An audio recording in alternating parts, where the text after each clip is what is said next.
Coach à domicile, le conseil bien-être de nos experts. Présenté par SEAT ATK.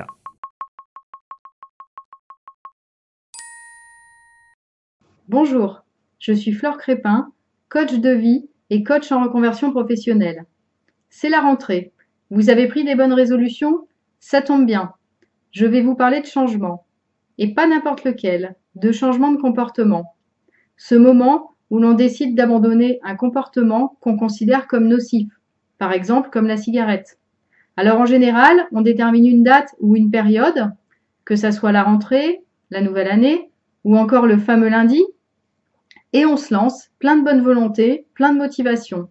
On compte les heures, les jours, voire les semaines, et puis on commence à se sentir tendu, ça devient plus compliqué, et on craque.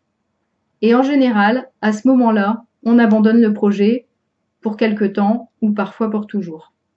Je vais partager avec vous dans cette vidéo quelques éléments de psychologie humaine qui vous permettront de mettre toutes les chances de votre côté lors de votre prochaine tentative.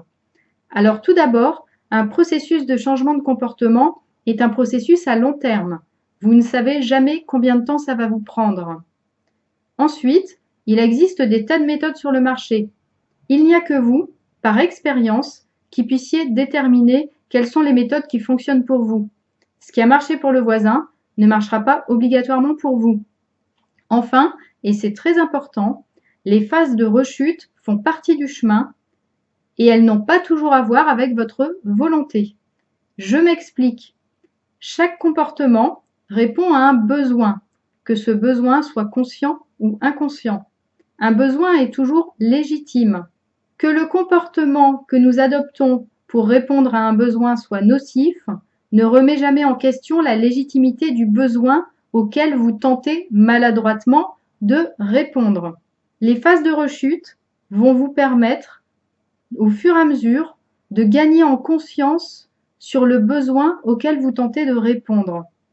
Pour cela, je vous propose de vous mettre en position d'observateur. C'est-à-dire que lorsque vous vous lancez dans votre projet et que vous reprenez votre comportement nocif, observez ce qui se passe avant, pendant et après. Vous pouvez parfois avoir l'impression d'agir d'ailleurs en pilote automatique. Ce n'est pas grave. Regardez ce qui se passe, observez ce que vous ressentez. Les phases de rechute, au fur et à mesure, vont vous permettre de comprendre ce qu'il y a derrière ce besoin, de comprendre à quoi votre comportement répond et ce qui fait que vous avez du mal à vous en débarrasser. On ne le dit jamais assez. Les phases de rechute sont normales et nécessaires dans le processus de changement des comportements. Vous êtes sur la bonne voie. À bientôt!